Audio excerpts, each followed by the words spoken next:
Yung cabinet, ayan, yung pintuan, ayan. Ayan yung pintuan. Ayan guys. Tapos hydraulics po yan, hydraulics. Ayan, hydraulics siya.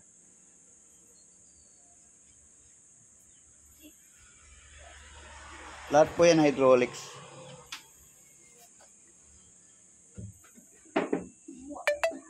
Ayan.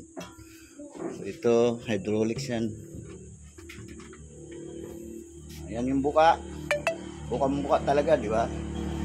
So, kung babaguhin yung kulay, madali lang baguhin ang kulay niyan. Ipifinishing na lang kung gusto nyong finishing, kung anong gusto nyong kulay.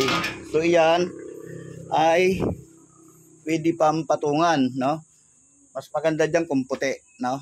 So, kayo na yung ano nun. Kayo na yung bahala. Ayan guys, hydraulics lahat yan.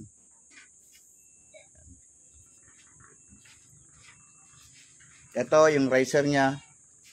Riser yan. Tapos paikot siya ng riser. Ayan, paikot siya ng riser guys. Yan. Yung riser niya. Tapos dito sa ilalim, may plywood po yan. Kabilaan. Buong plywood yan. Itong dito. Nakaano yan sa granite. So yan guys. Tapos ito yung base natin. Yan. Granite din yan. Ano yan? Premium granite yan. Premium na quartz. Yung mamahaling quartz yan. Yan. Naka-round siya. Yan, paikot. Yan, paikot yung ano niya, base. Yan. Tapos yan yung kulay ko. Light green. Kasi inano natin dun sa dito. Pwede tayong maglagay ng install. Ayan. Kasi may ano siya. May gap siyang almost 20 cm. Yan. Pwede pang lakihan yan. Pero mas maganda na yung install na yan. Saktong install yan. Tapos yan yung quality ng granite natin. Yan. Tapos paikot po yan yung base. Tapos dito naman yung pang sink natin. Ito yung back.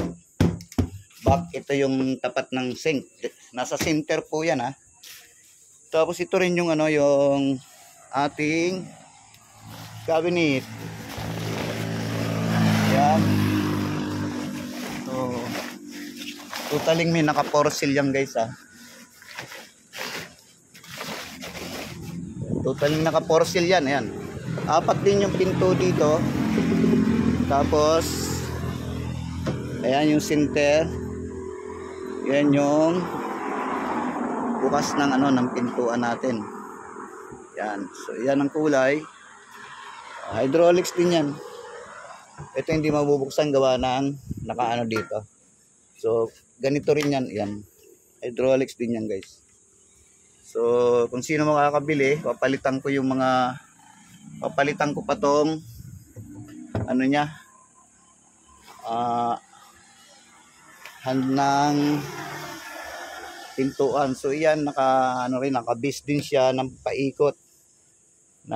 Hindi yan basta-bastang matatanggal kasi may mga bolt yan guys. May bolt yung ano na yan, yung granite na yan. Hindi yan matatanggal. Tapos dito, mahaba to. So yan guys, yan yung top. Yan yung top. Yan yung top natin. Yan. Yan yung likod. Yung backside, nakapaikot din yung riser natin. Yan. Dito wala na talaga kasi didikit nga sa ano yan, sa pader, di ba? So yun guys.